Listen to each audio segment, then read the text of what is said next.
Olá a todos, sejam bem-vindos à Way Business Channel. Estamos aqui com a Lúcia Torres, nossa querida convidada, e hoje nós vamos falar sobre um assunto muito importante que em 2002 foi criado o tal do LinkedIn, sabe com o objetivo? De tornar-se um núcleo de reunião dos empresários, dos executivos. Mas será que nós sabemos lidar com isso?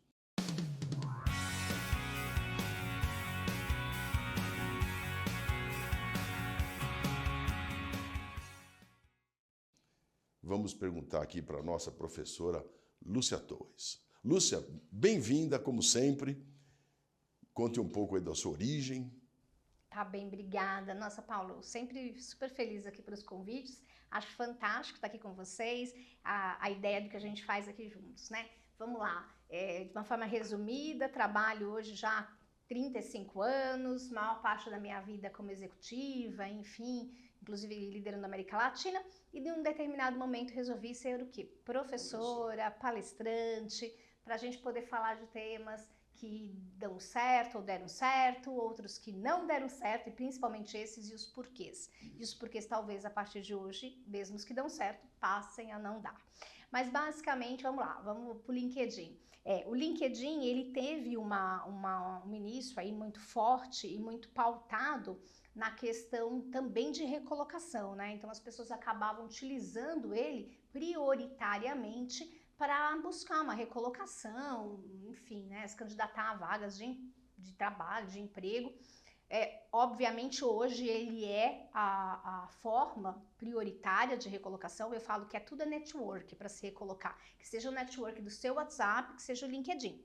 E aí por que eu uso a palavra network?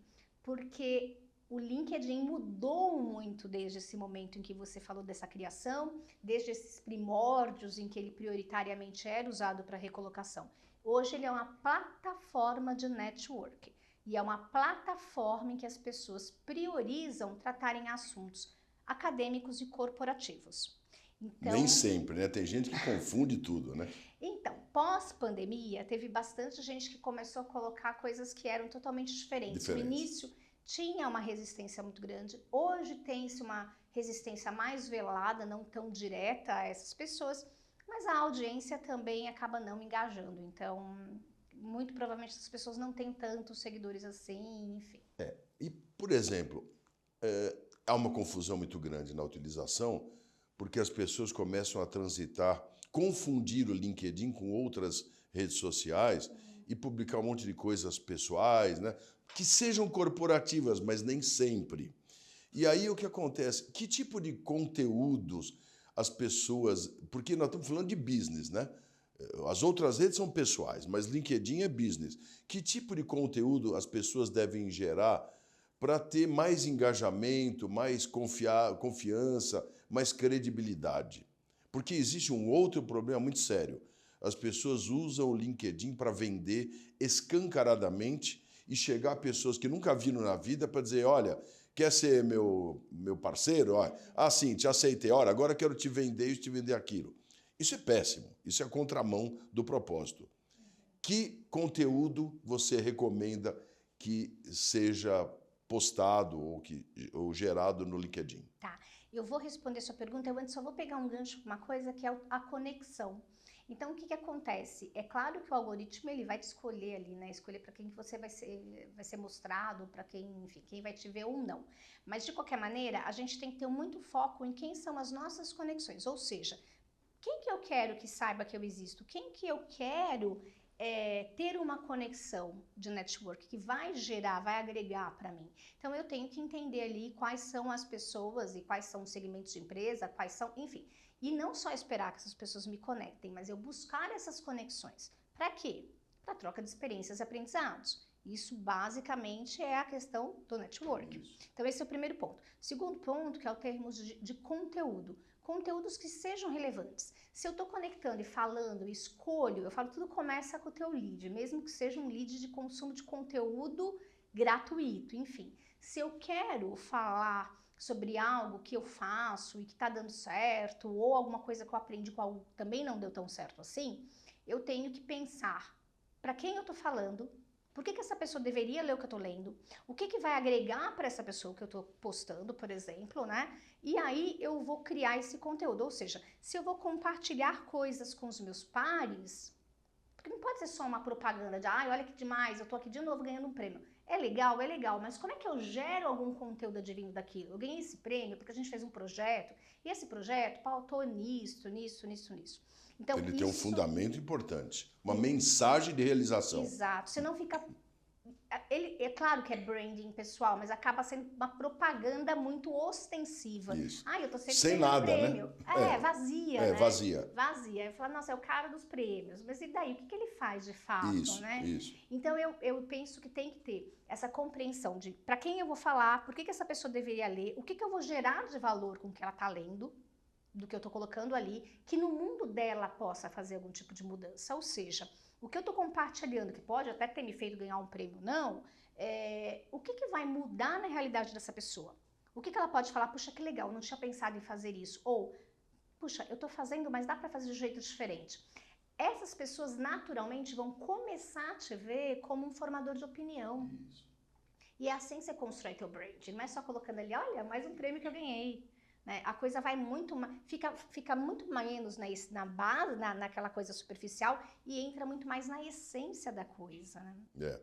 E, por exemplo, aí você tem líderes empresariais. Como é que eles possam... Porque nas empresas, as equipes, os funcionários também acompanham o posicionamento dos seus líderes, né? Que deveriam ser exemplos, né? Certo? E é muito complicado e perigoso isso. Porque, às vezes, aliás, hoje tem até manifestação política no LinkedIn, tá certo? Então, como é que os pretensos líderes, porque chamar de líderes é um pouco perigoso, né? O fato de ter um chefe, ele necessariamente pode não ser um líder. Ele pode ser um superior hierárquico, mas o posicionamento pessoal pode estar comprometido. Como é que se comunicar com os funcionários ou outras partes interessadas de uma forma exemplar? Tá. Bom, eu estou fazendo minha colinha aqui só para não perder o gancho de coisas super importantes que você falou, assim, que acho que falou tudo, né? Inclusive, já fiz até um treinamento, claro que para LGPD, jamais a gente comenta detalhes ou qual é a empresa, obviamente, mas vamos lá. Quando a gente vai para uma rede social, mesmo que seja um Instagram, que é totalmente diferente de um LinkedIn, a gente tem que entender que o que está postado ali está postado. Não tem muito como eu dizer, nem existe essa palavra, não dá para eu apagar ali, isso aqui não fui eu, né? Então eu tenho que entender qual é a mensagem que eu quero passar, como é que eu quero me posicionar, qual é a minha persona. E eu não estou falando para criar uma persona fake, mas é ter o bom senso de o que eu posso colocar ou não. Então, se eu sou mas eu sou um gerente de uma empresa, em que as pessoas começam a postar coisas, por exemplo, sobre não sei, abuso no trabalho, gestões abusivas, eu vou lá e fico curtindo ou comentando, normalmente o pessoal fica curtindo, que mensagem eu estou passando com isso? A impressão que passa é que na minha empresa, ou eu já passei por algo assim, ou na minha empresa está acontecendo algo. Então eu tenho que entender que tudo que eu vou colocar ali, a forma como eu vou interagir com a rede, não necessariamente só com meus colaboradores, obviamente, ela está sendo vista por um monte de gente. Então, se eu quero estar líder, se eu quero me posicionar como um líder, e um líder formador de opinião, e um líder de fato, que é a pessoa que a gente às vezes segue e faz as coisas por ela, que é a essência também da liderança, muito mais às vezes até do que pela empresa. Então, eu tenho que entender que qualquer coisa que eu faça ali, ou eu escreva ali, está sendo vista. Claro. E tem uma outra coisa que é muito importante dentro disso que você comentou, que é o seguinte, as empresas estão lançando mão disso como uma coisa muito bacana. Por quê? Porque também dentro desse processo de network e branding, teve muita gente que emocionou, né? Claro. O pessoal começou, não, porque o prêmio, porque não sei o que, mas... Só que a partir do momento em que você faz isso e trabalha seu branding pessoal, e você fala de um projeto, claro, tem compliance, tem várias informações que também não podem ser passadas, mas com bom senso, e você marca a empresa, a empresa acaba se apropriando também daquela visibilidade. Então você está trabalhando o seu branding via branding da empresa também. E acaba sendo uma coisa meio que a gente fala de ganha-ganha, né? Modelo Harvard, vai. Os dois lados acabam ganhando com isso. A empresa, porque acaba tendo colaboradores de diferentes níveis que estão falando sobre ela, de projetos que estão desenvolvendo com ela, e o colaborador se beneficia daquilo porque acaba com o nome da empresa também alavancando a sua imagem pessoal, né? Verdade. Seu branding pessoal. E é uma tendência muito, muito forte, né? Ô, Lúcia, mas naquela observação de que as pessoas usam o LinkedIn para efeito de venda, de comercialização, isso, de certa forma, avilta a imagem e enche as pessoas que estão do outro lado por entenderem que há um preceito de interesse. E, na verdade, eu acho que é uma troca de experiências que deve ter e não interesse de venda. Não é um veículo de venda, né? Nossa, você falou tudo. Ele funciona assim. Você pode fazer negociações e fazer contatos que gerem negociações. Mas indireta, uma coisa sutil, né? Exatamente. O que tem acontecido muito hoje é as pessoas não perceberem que, primeiro, ninguém compra nada, alguma coisa que não tenha demonstrado interesse. Então, isso foi o preceito básico lá de IoT, que a gente falava, né? Internet of Things, que começou-se a entender o que a gente demonstrava interesse para nos abordar com isso. Hoje a gente tem inteligência artificial. Se você falar de apartamento, começa a aparecer em todo, né? Apartamento para tudo quanto é lado. Agora, eu mesma tenho ficado indignada porque eu tenho sido abordada constantemente, diariamente, por pessoas que me pedem conexão. Quando você aceita, já vem, olha, sou isso, eu analisei você, papapá. E às vezes nem leem. Então, por exemplo, puxa, eu dou aula, eu faço treinamento, eu faço mentoria. Às vezes me oferecem como produto o que eu trabalho, Isso, o que eu faço. normal. E eu falo, gente, mas eu sou uma especialista nesse assunto. A pessoa nem leu, porque acaba fazendo ali mecanicamente. Isso, mecanicamente. Então, primeiro passo, dá para gerar conexões que vão te levar para resultados ali de negociações? Sim, gente, até dá, mas você tem que ter o mínimo de uma relação com essa pessoa, você tem que o mínimo de dedicar energia e tempo para entender se faz sentido e depois, no decorrer da coisa, fluírem as negociações. A hora que você aborda alguém dessa maneira, para mim é contraprodutivo total. Porque eu fico irritada. Isso, concordo. Eu nunca mais vou querer fazer negócio com a pessoa, que eu falo, gente, você nem leu meu perfil. Isso. E a pessoa não vai ler, porque aquilo é automatizado.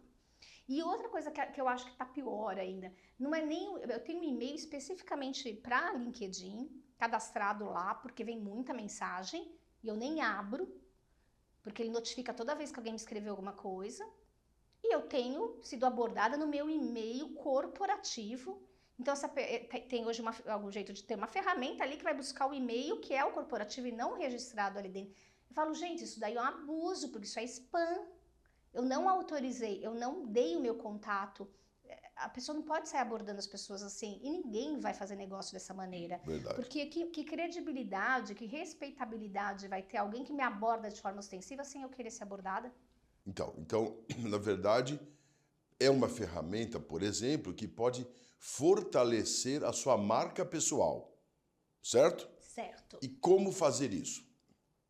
Você tem que se posicionar e construir, claro que isso também não é 2, 3 dias que você vai conseguir, credibilidade junto a quem? Junto àquele nicho que você escolheu ter de conexão. Junto àquele perfil de pessoas que vão ter similaridades com você, que vão acreditar no que você fala, que vão pensar de formas parecidas e vão entender em você como eu ganho algo com isso. Porque a gente fala em programação neurolinguística, né, que 70% do nosso cérebro é o que eu ganho com isso e 30% o que é isso. Então, 30%, o que é isso aqui? Pô, isso aqui o que eu ganho com isso? O que eu ganho seguindo essa pessoa? O que eu ganho acompanhando? O que ela me gera de valor? E aí, a partir do momento que você se posiciona assim, as pessoas vão ter interesse. Aí é automático. Então, aí a gente trabalha esse brand. Num determinado momento, essas conexões, às vezes, nem partem de você. As pessoas começam a te procurar para fazer negócios com você. Porque você se posicionou como uma pessoa respeitável, com credibilidade. Um histórico bacana. Exatamente. Um currículo ali, claro, ele tem que ser fidedigno? Tem, mas ele tem que estar bem escrito. Né? Então, você tem lá o teu perfil. Tem muita gente que fala assim, foco em resultado. Para mim não fala nada. Qual que é o indicador de que você entregou? E você tem resultado, seja CEO, seja gerente, seja o que for. Como é que você escreve também teu perfil? Porque antes de aceitar uma conexão, a primeira coisa que a pessoa faz é olhar quem é. ou também se sai loucamente aceitando conexões também não é o mais adequado, mas enfim, quem que é essa pessoa, né? Então, puxa, eu tenho que começar ali com um perfil bem escrito, eu tenho que ter uma base ali bastante estruturada e gerar conteúdos relevantes. E quando eu for ver algum conteúdo de alguém que eu queira expor a minha opinião, curtir serve? Serve, mas curtir qualquer um curte. Como é que eu vou só curtir, né, além do curtir, escrever algo que gere valor ao que está escrito e que faça pessoas que estão vendo refletirem e vejam quão relevante eu sou dentro daquele tema? Considerando-se que, e todo mundo sabe, as redes sociais, elas embalam a pessoa de uma forma perfeita. Aliás, tudo que é divulgado nas redes sociais é um mundo perfeito. É um mundo onde tudo é realizável, onde as pessoas são maravilhosas, né? Ninguém posta coisas que são denigrantes, né? Ou algo similar. E o LinkedIn, ele é uma projeção em que aquele cidadão, aquela pessoa, né? É um alto profissional, é uma pessoa que gera resultados, é também um mundo perfeito. E isso precisa tomar muito cuidado. Por isso que, quando você começa a colocar conteúdos de realizações ou de intersecção que são positivos, que não são propagandas suas, mas sim realizações que são feitas com reflexos de todos os níveis, isso é que consolida a imagem e faz com que você fortaleça a sua marca pessoal. Que bom, Lúcia, mais uma vez, muito bom tê-la aqui conosco, volte sempre e vamos sempre gerar esse tipo de informação que faz parte do dia a dia das pessoas para que todos possam nos acompanhar e ter essa percepção, a exemplo do que nós estamos falando, de que são conteúdos que interessam como referência para a gente adotar, tá bom? Muito obrigado pela sua presença, um grande abraço a todos, até breve.